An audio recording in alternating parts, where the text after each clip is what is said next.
Hi, I'm Matthew Linton. I'm the Publications and Communications Manager at the Council of Graduate Schools, which is a not-for-profit association in Washington, D.C.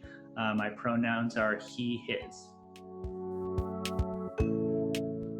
Well, to start off, I used all the wrong strategies, I think is mostly kind of what happened. So, I really had no idea what I was doing when I was first applying to jobs. So, my initial strategy was I'll go on LinkedIn, I'll look at the jobs that seem interesting to me, and I'll do a cover letter and submit my resume.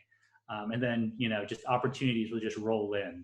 I didn't quite understand that nobody was reading any of those things. And I was under the mistaken belief that it's the job materials that matter. So I was if I write the best cover letter, then I will definitely at least get an interview. But it was really, I learned as I went into the process, and it took me about a year to find a job. That as I got rejected from kind of place after place, that it was the places I was having more success were the places where I had established relationships.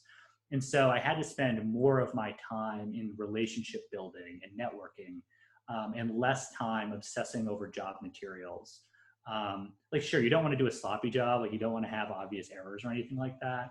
But a lot of times, just like on the academic job market in many fields, a lot of positions are getting so many applicants that they're not going to be reading in detail every application that comes down the pipe.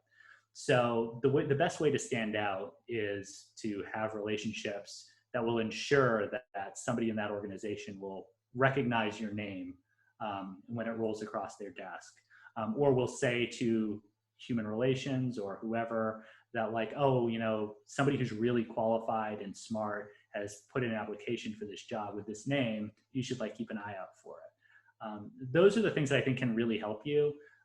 More and more, I think it's true that's kind of who you know more than what you know is really going to be what's going to give you an edge on the job market. Generally, I would say just apply for it in most cases. Worst case, right, you just got more experience and more practice writing a resume, doing a cover letter. Maybe you got some more experience networking. Maybe you broadened your network by reaching out to that organization. So I would always say apply.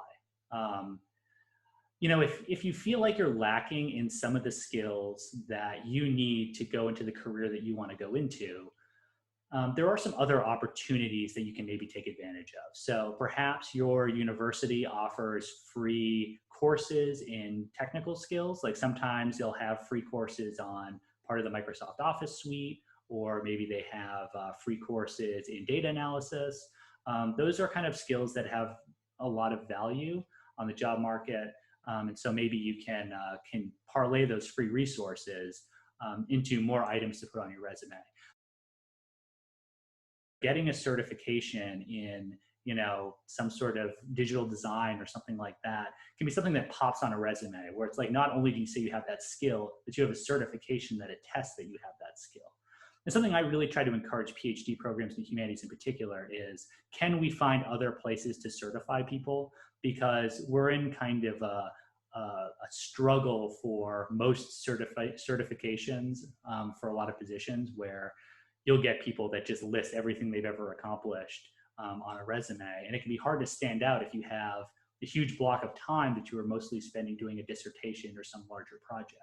So are there ways that you can work with your university to get things like getting a writing certificate or getting a teaching certificate, or other things that will just attest to your qualifications for skills that can be hard to kind of place a finger on? The other place that I thought was pretty useful actually was the Writing Center, which can sometimes be a kind of forgotten resource in the job application process. But I know, at least for me, I was at the Writing Center teaching for a while, and I would just get tons and tons of resumes that it wasn't clear to me what the marketable skill was.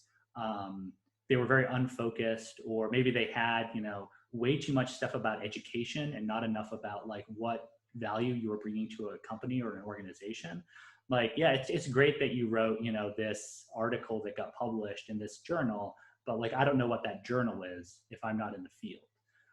So tailoring those documents to an audience outside of academia you might want to bring in, and this is a place where maybe, friends and family can be really valuable. I think it's sometimes a resource that we ignore, but having somebody outside of your kind of typical bubble or your knowledge group to say, like, I don't know what this is that you have on your resume, can be really important in making it legible to a wider audience.